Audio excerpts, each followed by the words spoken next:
Today, I'm going to talk about a teaching tool that's incorporated into a 801 class. It's in the Teal version of 801 and 802, and it was developed by Professor John Belcher. It had a lot of roots here at MIT in the Integrated Studies program developed by Arthur Steinberg. At Experimental Study Group, had developed a lot of the pedagogical ideas, and then John worked on looking at other elements of studio physics to build our Teal course, which has been going on for 15 years as an ongoing experiment. But today I want to just talk about a new tool that we've been using called Lightboard videos, and we have a team that's been developing it. Dr. Tomasek, Dr. Rayan, Deepto, Chakrabarty have been leading this. But really the person up on the right is super important, Jim Kane, because he built our Lightboard studio for us. And this is what it looks like. It's an incredibly simple thing. It's a pane of glass, basically, that you can write on. And with that pane of glass, we have a computer, a camera, and I'd like to show you some of the ways that we're incorporating this into a blended learning environment today. So the history of the Lightboard video was developed by Michael Peshkin just a couple of years ago. And we started making these videos in 2005. And we first put them into our course in 2016. We built a full set of videos for 801. And we made about 300 of these videos. I'll show you a few examples today. They're all very short, and they're integrated into our blending learning environment. Now we're starting the process of developing these videos for 802. And so let's just kind of look at what it looks like. So we have a lot of different uses. Today I just want to show you 3 short excerpts of uses and then highlight some other types of uses. So let me go over here and just show you a few seconds. Recall that we described the angular velocity as the derivative of d theta dt. So alpha is the second derivative d theta dt squared k hat. And this quantity is what we call angular acceleration. That's the first question that everybody asks. How do you draw left-handed and backwards? And it takes a lot of practice. It takes a year. The computer flips the image. I'm going to show you a few more examples. This topic was angular acceleration and angular velocity, which are 2 topics that are extremely difficult for students to grasp because they're very counterintuitive in terms of the vectorial quantities that are involved in them. So the next one, let's see. Yeah, this one is from Professor Friebel, Anna Friebel, and she is just describing an example problem. The moment of inertia of a big wheel. Here we have a big wheel, and on the side it's attached here at the center, and there's a string going around here, and on that string is a little mass hanging. And our disk here has a radius r.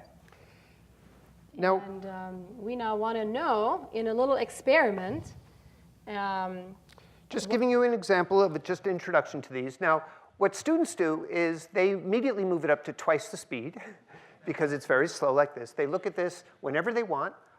If they're solving a problem on this, they can review it. I think very few people actually look at it at the 1 speed. When I see them going at just the regular speed, it's very, very slow. But students can see this, they can stop it, they can review, they can go back, they can use it whenever they want. The next example that I want to show you is an example of using this for disseminating contemporary research information. This is Professor Vladan Vuletek, and he's giving this is just an excerpt from a long lecture on friction, which has a quantity that's not always very well explained in class. And Vladan's research group is doing a lot of work on this. So he's about to describe a model with a substrate and a spring, atoms above the substrate, oscillating above them. And I'll give you just a little bit of Vladan describing how the energy of this system works. The spring, well, the spring has a linear force. The force is proportional to the displacement, which means the potential is quadratic in displacement. So this is the potential of a spring. This is what the spring does, and this is what the substrate does. And what we need to do is we need to add these two together. So what that means qualitatively is that the total potential of the system might look something like this.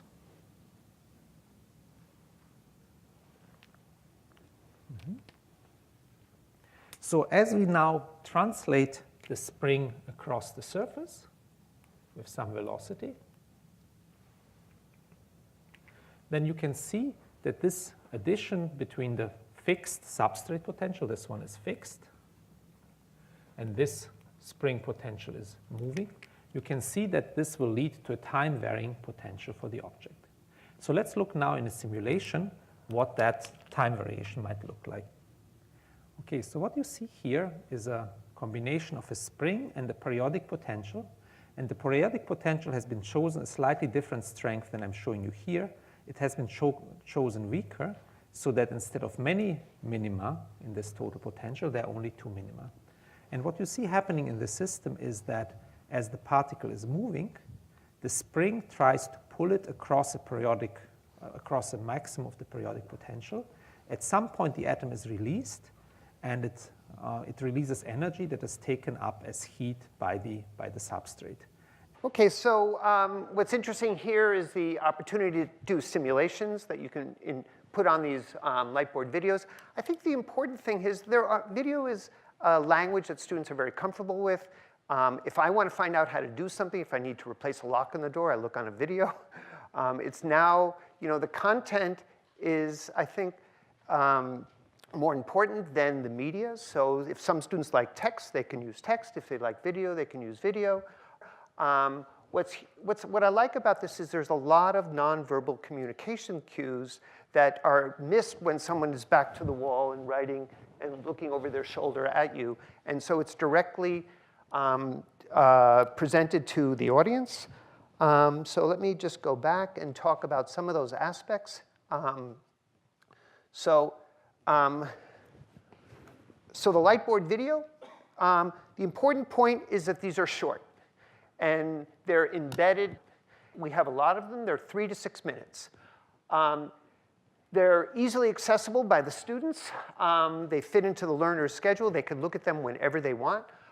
There's been studies about how people look at textbooks, and it seems like only before the exam are the text looked at. And we're doing now studies comparing how students look at the text or the Lightboard videos in the class to see when they choose to use which media.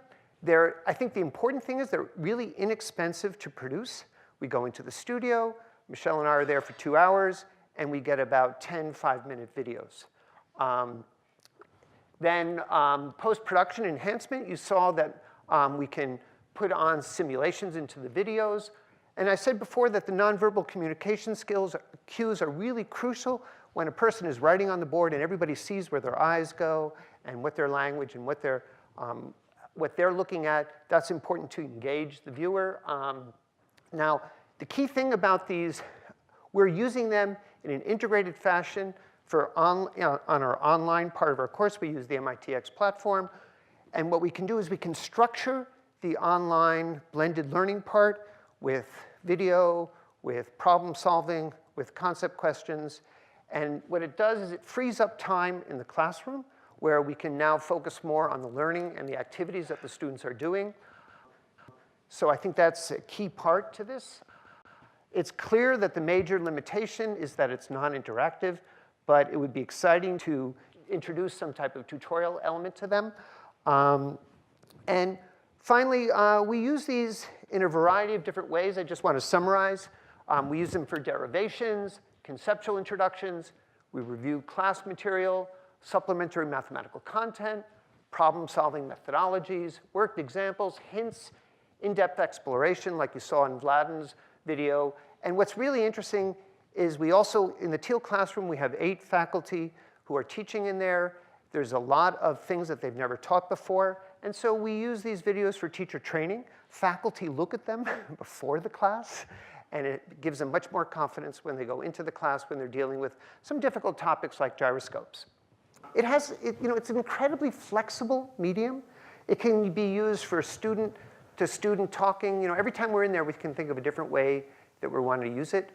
So it's a very flexible, adaptable medium to any type of course, language course, physics, you name it. Okay, so that's just what I wanted to show you, this new tool.